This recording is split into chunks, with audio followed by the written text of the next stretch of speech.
Hello everyone, welcome to CNA, the daily newspaper analysis. So today is 9th of February.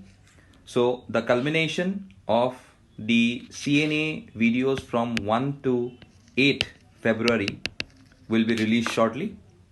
So today we'll be starting with the 9th, and from today we will continue as usual as we have continued.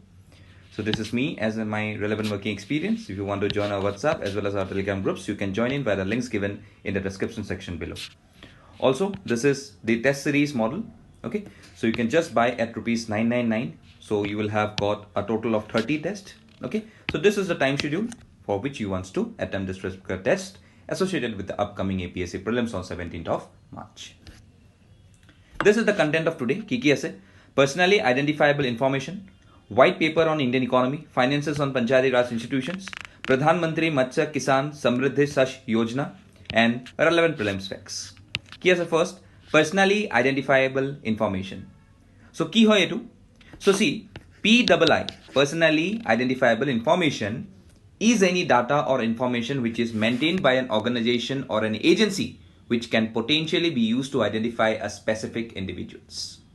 So this could also includes information from the Aadhaar, PAN, voter ID card, passport, date of birth certificate, contact numbers. So ebilakeri ami use koribo paru the respective information of a person. So today the constituents of PII vary depending on individual's home country, and there are various different types of PII. So today we have to see about the direct identifiers and the indirect identifiers. So direct identifiers keneke hoy? Passport number di pele gom pai jam, driver license di pele gom pai jam. Aru indirect identifiers kenekwa hoy? So this includes more general personal details like race and place of birth. So ei jagah to janmo loisile, to ami janu janmo location to. So obviously at that point of time it may be an indirect identifier. Okay, so at some point of time there is also sensitive PII, non-sensitive PII boli bostu eta ase. So sensitive information to ki hoy? Supposedly, if that thing is known by someone, it may cause some of the significant harm if leaked or stolen. Our non-sensitive black ki black hoy? So supposedly that is the leak aru kiba stolen hoy tate kuno harm nohoy tetia. Okay, or it may not be like very much affected to a respective person. Okay, so aji etu news ki hokane ase because following a cybersecurity research alert to the Computer Emergency Response Team India, the Ministry of Corporate Affairs has addressed a significant vulnerability in its web portal. Mane obviously tahator jikhini amar jikhini data tahator osor thake, so ei datas bilak leak hoar kiba ta ahonka korise ya. Okay, so therefore today we can see about identity theft, we can see about the financial fraud, we can see a good amount of privacy violations which have been taking place today, the phishing and the social engineering attacks. Okay, also it may lead to reputation damage of someone.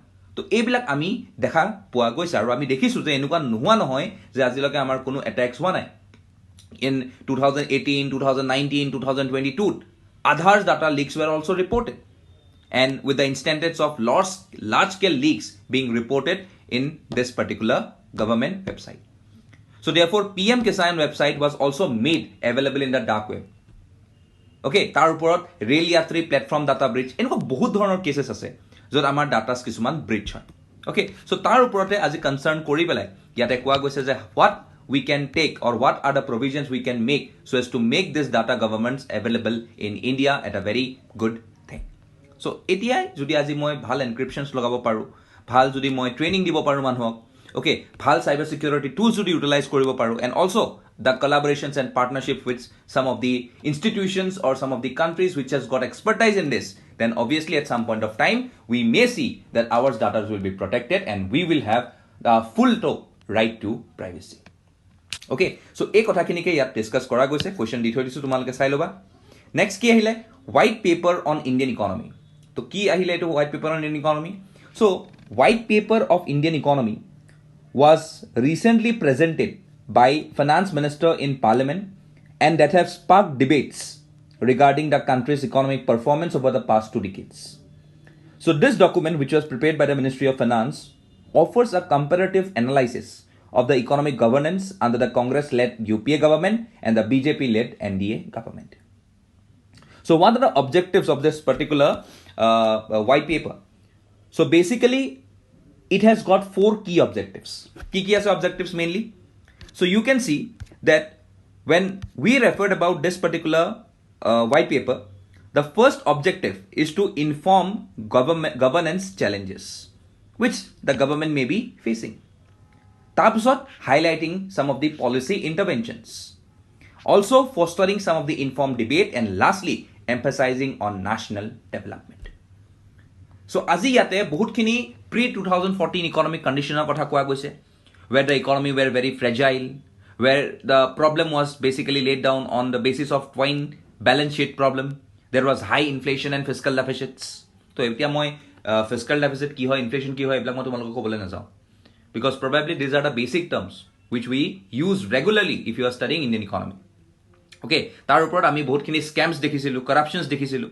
But post 2014 economic reforms and achievements, today we have made our economy stable and growth towards progress.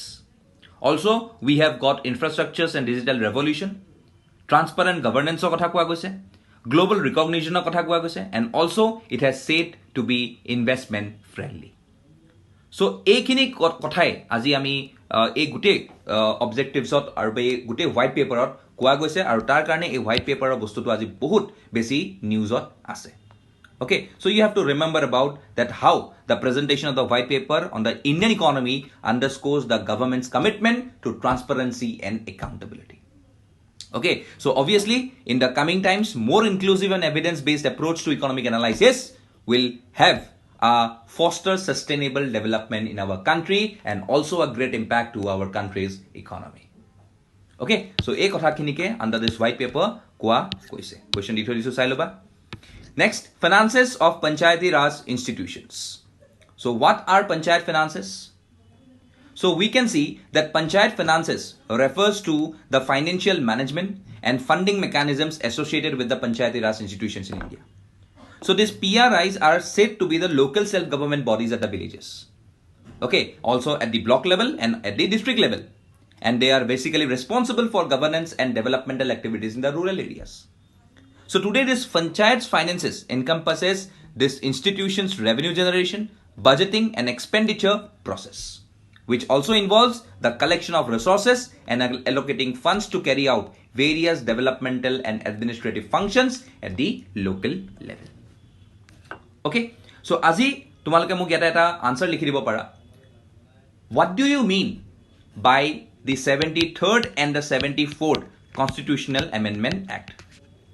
Also tell me what does Schedule 11 and Schedule 12 of the Indian Constitution contains. Okay, এইটো da বস্তু তোমালোকে মোক লিখি দিয়া. Okay, তাৰ ওপৰত পঞ্চায়তৰ লগত আমাৰ আৰ্টিকলছ কিমানৰ পৰা কিমানলৈ আছে আৰু মিউনিচিপালিটিজৰ লগত আমাৰ আৰ্টিকলছ কিমানৰ পৰা কিমানলৈ আছে হেতু তোমালোকে মোক কমেন্ট সেকশনত কৈ দিয়া. Okay, so etu recently kyon news ase mainly because finances of Panchayati Raj institution by the Reserve Bank of India eta release korise report for 2022-23 sets light on the financial dynamics of the Panchayati Raj institutions in India. Okay, so yate revenue composition, revenue statistics, okay, keneke revenue share kore, okay, all these things are basically discussed. But aji amar panchayats bilake kisuman face kori ase kisuman funding related issues, supposedly limited taxation, low capacity and utilization, fiscal decentralization issues. So all these things are basically a part of the mechanism today which we are facing in terms of challenges. Okay, so here a question that it was a Sailoba. Next, Pradhan Mantri Matsya Kisan Samriddhi Sah Yojana. So to key hoy, what is basically this particular scheme? So this particular scheme, okay, is basically implemented as a central sector sub-scheme under the central sector component of PMMSY. So what was the main objective of this? Gradual organizing of the unorganized fisheries sector through self-registration of fishers, fish farmers and supportive workers under National Fisheries Sector Digital Platform. So therefore under this the cabinet approved rupees 6,000 crore fishery scheme. Okay, so etuke yat koa goise. Okay, so a gute Pradhan Mantri Matsya Kisan Samriddhi Sah Yojana is a sub scheme under the Pradhan Mantri Matsya Sampada Yojana. Tumalaka muk koasun, what is this one? Pradhan Mantri Matsya Sampada Yojana ketia ahisile ba ketia launch korisile kuntu budgetot koa goisile and what was the amount that was dedicated to this particular yojana. Okay, so that is basically in respective to this particular sector. So here gutekhini mo data di thoi disu, tumalage ebar sai lole you will just get a brief about this particular scheme made by the government of India. Okay, previous year's question di thoi disu sai loba. Next, what is this build operate transport model? So what is this? The National Highway Authority of India has come up with a list of high traffic density corridors of private developers to build and operate under the build operate transport model. So it's a type of agreement often used in infrastructure projects, particularly in the construction and operation of public facilities or utilities. Okay, so etu mainly ami janu je the BOT basically goes with the concept of build, operate and transfer. Okay, মানে বনাম আমি operate কৰিম, supposedly example tolls fees এইবিলাক collect কৰিম, আৰু লাষ্টত at the end of the contract period the ownership and control will be transferred back to the government or the public authority. Okay, so এইটোৱে আছিলে about this BOT. তোমালোকে মোক কোৱাচোন about NHAI. Okay, NHAI যিমান details আছে সেইখিনি তোমালোকে মোক কমেন্ট সেকশনত কোৱা. Next, forever chemicals. So researchers recently demonstrated a new lab-based method to detect traces of forever chemicals food from food packaging material, water and soil samples in just 3 minutes or less. So it per and polyfluorinated alkyl substances, also known as forever chemicals. So it's a large chemical family of over 4,700 highly persistent man-made chemicals. Very, very important. Okay, so ইয়াৰ লগত যেহেতু মই persistent organic pollutants ৰ কথা কৈ আছো, so তোমালোকে মোক কোৱা what is Stockholm Convention? Stockholm Convention. Very important. Okay, chalo. So this is all for today from our side. Thank you all.